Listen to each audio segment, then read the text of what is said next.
ಸಮಾಜ ವಿಜ್ಞಾನ 7ನೆಯ ತರಗತಿ ಭಾಗ 1 ಭೂಗೋಳ ವಿಜ್ಞಾನ ಅಧ್ಯಾಯ 12 ಭಾರತದ ಪ್ರಾಕೃತಿಕ ವಿಭಾಗಗಳು. ಅಭ್ಯಾಸ ಪ್ರಶ್ನೆಗಳಿಗೆ ಸರಳ ಹಾಗೂ ಸಂಕ್ಷಿಪ್ತ ಉತ್ತರಗಳು ಧ್ವನಿ ನಿರೂಪಣೆಯೊಂದಿಗೆ. ಬನ್ನಿ ಪ್ರಾರಂಭಿಸೋಣ. ಫಸ್ಟ್ ಅಭ್ಯಾಸಗಳು. ಮುಖ್ಯ ಪ್ರಶ್ನೆ 1, ಖಾಲಿ ಬಿಟ್ಟ ಸ್ಥಳಗಳನ್ನು ಸೂಕ್ತ ಪದದಿಂದ ಭರ್ತಿ ಮಾಡಿ. ಮೊದಲನೇದು, ಭಾರತವು ವಿಸ್ತೀರ್ಣದಲ್ಲಿ ಪ್ರಪಂಚದಲ್ಲಿ 7ನೆಯ ಸ್ಥಾನದಲ್ಲಿದೆ. ಎರಡನೇದು, ಕರ್ನಾಟಕದಲ್ಲಿ 31 ಜಿಲ್ಲೆಗಳಿವೆ. ಮೂರನೇದು, ಭಾರತದಲ್ಲಿ 28 ರಾಜ್ಯಗಳು ಹಾಗೂ 8 ಕೇಂದ್ರಾಡಳಿತ ಪ್ರದೇಶಗಳಿವೆ. ನೆಕ್ಸ್ಟ್ 4, ಭಾರತದ ಅತ್ಯಂತ ಎತ್ತರವಾದ ಶಿಖರ Godwin Austin R K2. Next ಪ್ರಶ್ನೆ ಸಂಖ್ಯೆ 5, ಕರ್ನಾಟಕದ ಹೆಬ್ಬಾಗಿಲು ಎಂದು ನವಮಂಗಳೂರು ಅನ್ನು ಕರೆಯುತ್ತಾರೆ.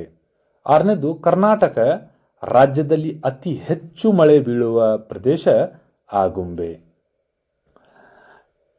ಮುಖ್ಯ ಪ್ರಶ್ನೆ 2, ಈ ಕೆಳಗಿನ ಪ್ರಶ್ನೆಗಳಿಗೆ ಉತ್ತರಿಸಿ. ಸಹ ಪ್ರಶ್ನೆ 7, ಭಾರತವು ಯಾವ ಅಕ್ಷಾಂಶ ಹಾಗೂ ರೇಖಾಂಶ ನಡುವೆ ವಿಸ್ತರಿಸಿದೆ? ಭೌಗೋಳಿಕ ಸ್ಥಾನ ಯಾವುದು? ಉತ್ತರ, ಭಾರತವು ಅಕ್ಷಾಂಶವಾಗಿ 8 ಡಿಗ್ರಿ ಉತ್ತರದಿಂದ 37 ಡಿಗ್ರಿ ಉತ್ತರ ಅಕ್ಷಾಂಶ ಹಾಗೂ ರೇಖಾಂಶ 68 ಡಿಗ್ರಿ ಪೂರ್ವದಿಂದ 97 ಪೂರ್ವ ರೇಖಾಂಶವರೆಗೆ ವಿಸ್ತರಿಸಿದೆ. ಭಾರತವು ಸಂಪೂರ್ಣವಾಗಿ ಉತ್ತರಾಗೋಳಾರ್ಧದಲ್ಲಿ ನೆಲೆಸಿದೆ.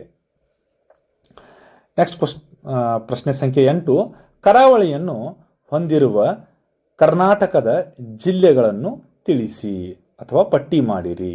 ಒಟ್ಟು 6 ರಾಜ್ಯಗಳಿವೆ.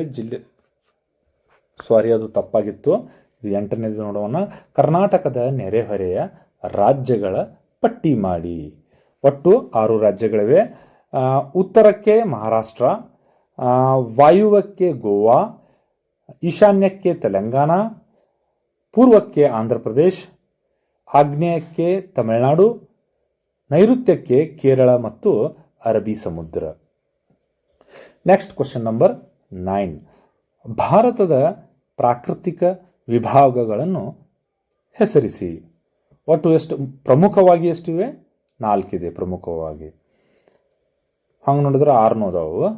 ಫಸ್ಟು ಉತ್ತರದ ಪರ್ವತಗಳು, 2ನೇದು ಉತ್ತರದ ಮೈದಾನಗಳು, 3ನೇದು ಪರ್ಯಾಯ ಪ್ರಸ್ಥಭೂಮಿ, 4ನೇದು ಕರಾವಳಿ ಮೈದಾನಗಳು.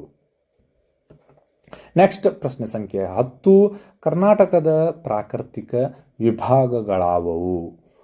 ಉತ್ತರ, ಒಟ್ಟು 3 ಪ್ರಮುಖವಾಗಿ ಕರಾವಳಿ ಪ್ರದೇಶ, ಮಲೆನಾಡು, ಮೈದಾನ ಪ್ರದೇಶ. ಪ್ರಶ್ನೆ ಸಂಖ್ಯೆ 11, ಕರಾವಳಿಯನ್ನು ಹೊಂದಿರುವ ಕರ್ನಾಟಕದ ಜಿಲ್ಲೆಗಳನ್ನು ತಿಳಿಸಿರಿ. ಒಟ್ಟು 3 ಜಿಲ್ಲೆಗಳು.